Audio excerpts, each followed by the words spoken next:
بسم الله الرحمن الرحيم شهر رمضان الذي أنزل فيه القرآن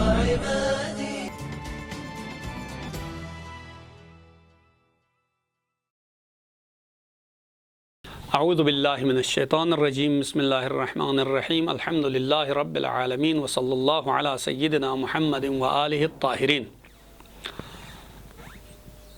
محسن اسلام حضرت ابو طالب علیہ الصلاۃ والسلام امیر المومنین کے والد گرامی، پیغمبر اکرم کے چچا، جس نے پیغمبر اکرم کی 8 سال کی عمر سے آپ کی پرورش کی، تربیت کی اور آپ کا سہارا بنے، ہمیشہ آپ کے ساتھ رہے،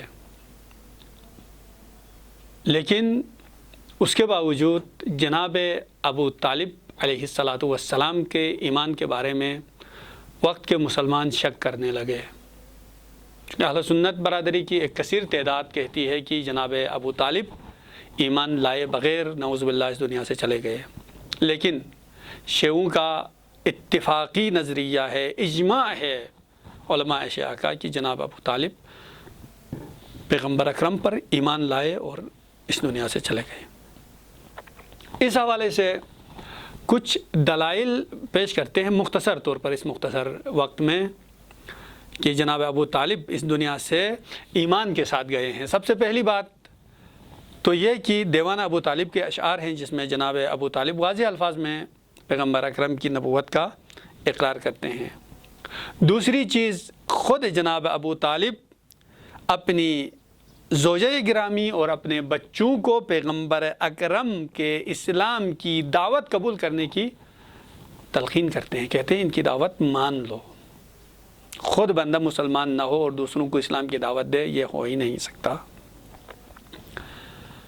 جناب امیر اور جناب خدیجہ پیغمبر اکرم کی اقتداء میں نماز پڑھ رہے تھے۔ جناب جعفر سے کہتے ہیں بیٹا جا کے بائیں سائڈ پہ تم بھی کھڑے ہو جاؤ۔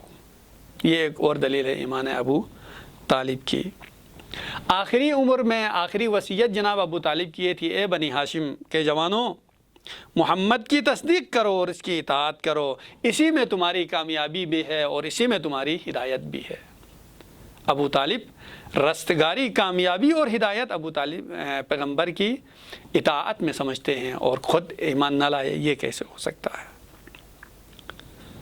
ابن ابی الحدید معتزلی کہتے ہیں اگر ابو طالب نہ ہوتے تو اسلام نہ ہوتا، اور ساتھ میں یہ بھی فرماتے ہیں اگر ابو طالب اپنا اسلام ظاہر کرتے، ایمان ظاہر کرتے تو پیغمبر اکرم کا دفاع ممکن نہ ہوتا۔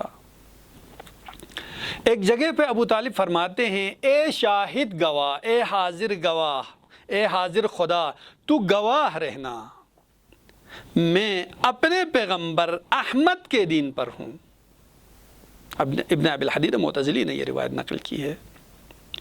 اس کے علاوہ اہل بیت کی متعدد روایات مذکور ہیں جس میں اس بارے میں جناب ابو طالب کے ایمان کے بارے میں تذکرہ ہوا ہے۔ فاطمہ بنت اسد سابقون الاولون ہیں، لیکن اس کے باوجود جناب ابو طالب کے ساتھ آخر وقت تک جو رہتی ہیں، اس کا مطلب یہ ہے کہ آپ مسلمان تھے، تبھی تو ایک مسلمان خاتون آپ کے عقد میں رہی۔